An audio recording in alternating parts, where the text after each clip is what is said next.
When people ask me who my favorite director is, or who my favorite directors are, there's someone that I don't feel that connected to or that I enjoy that much that always pops into my mind.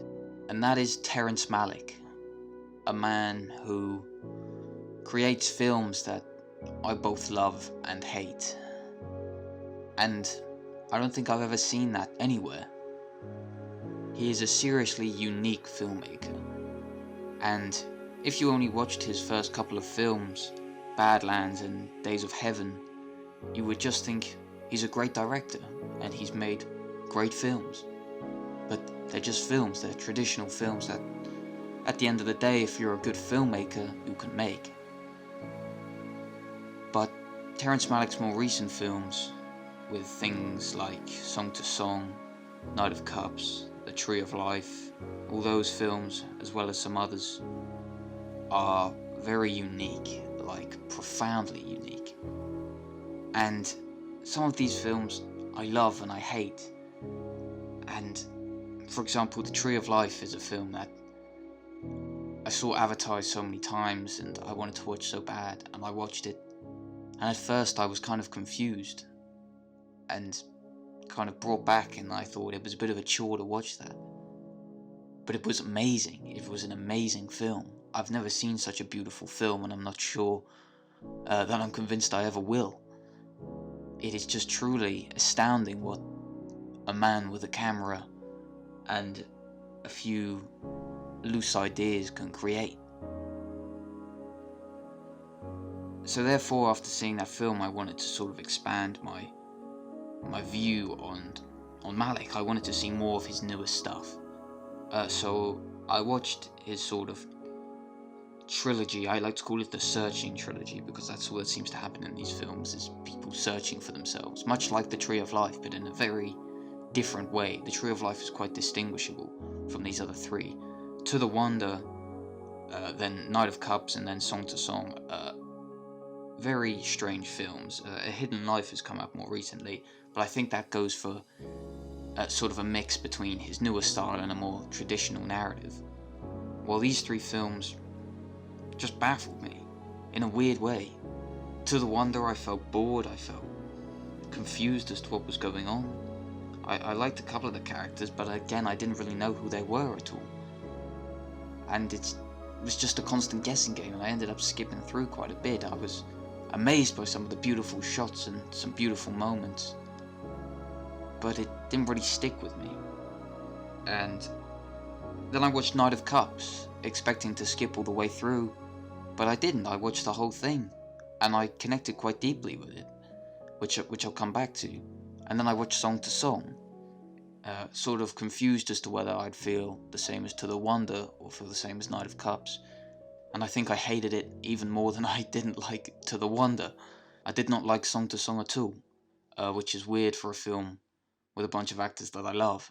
So you're probably wondering why I feel this way, especially if you haven't seen this film. The reality is that none of these films make much sense.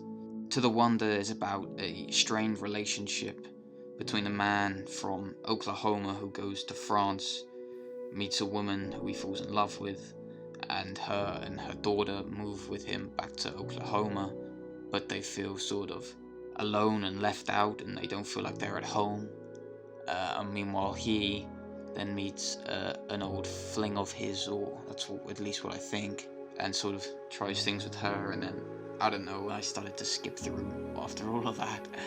So it's more of a film about a strain and a struggle with relationships and moving so far away from what you know. So it has a message, and it has a message you can understand. But again, it does it in a very strange way. And then Knight of Cups is about a struggling rider who doesn't really quite know his place in life, and he sort of travels around LA and Las Vegas and is kind of just living in the moment, going around and sleeping with women and doing all sorts. And it was a very strange film, but I for some reason I connected with it. I'm not even sure why I connected with it, but there was something about Knight of Cups that I thought, you know what, this film makes me feel something, unlike the other two. And then Song to Song is about a bunch of musicians in relationships in Austin, in Texas, yeah, it's a bit of a strange one. I a lot of back and forth and strange film.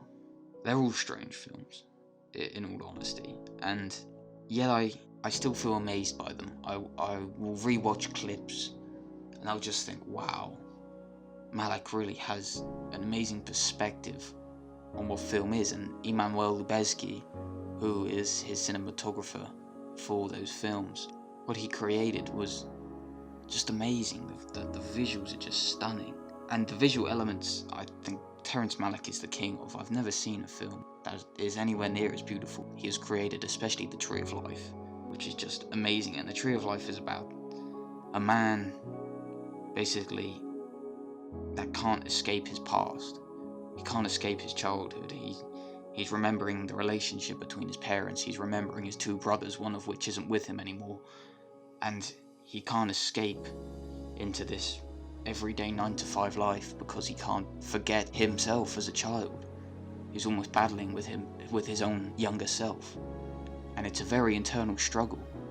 And The Tree of Life is so profound and amazing. Something that doesn't have to speak to tell its story, which I feel perhaps Malick was trying to then do with these following films, but not to the same success. But I don't feel like Malick is someone that is searching for the highest of praises. Instead, he's just looking to tell a story that he hasn't written, just one that sort of tells itself. And he's one of the few directors that I've ever heard of that has never written a script. Well, he has for past films, but never gone off a script for these newer films, and quite talented to do such a thing. And people call him pretentious, and I totally understand where they're coming from, because these films do just feel weird, and at times they feel boring, but then at times they feel so sad, or emotional and upheaving, and all these sorts of things that just this style of film really creates. It's trying to sort of blur the lines between film and reality. It's kind of saying that, you can capture beauty in every single moment if you search for it, which is quite amazing. And it sort of shows his skill as a filmmaker, and I think that's how you need to understand him.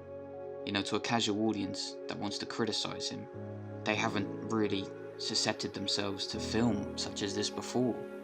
They're used to a normal narrative. They're used to watching superhero films, or they're used to watching, war films, or thrillers, or horror, or these dramas. They're not used to watching life play out. And I think that's what he kind of does. He makes films that just sort of shows life, which is quite amazing, really quite amazing. And I think that's where I find my love for his style of film. The Tree of Life always sticks with me. It always will. And it's a film that I've watched only a couple times, and I don't want to rewatch until I'm older, because I want to react to it again, sort of forgetting parts of it, because it is just truly stunning. It's just, even thinking about it, it just blows my mind. Absolutely blows my mind. And very few films can do that, because it's just beautiful. If you don't want to watch the films, which I don't blame you, they're long films, they are tough to watch at times. If you just watch a trailer, that might just bring you in enough to convince yourself to watch one of these films, especially The Tree of Life. I recommend it.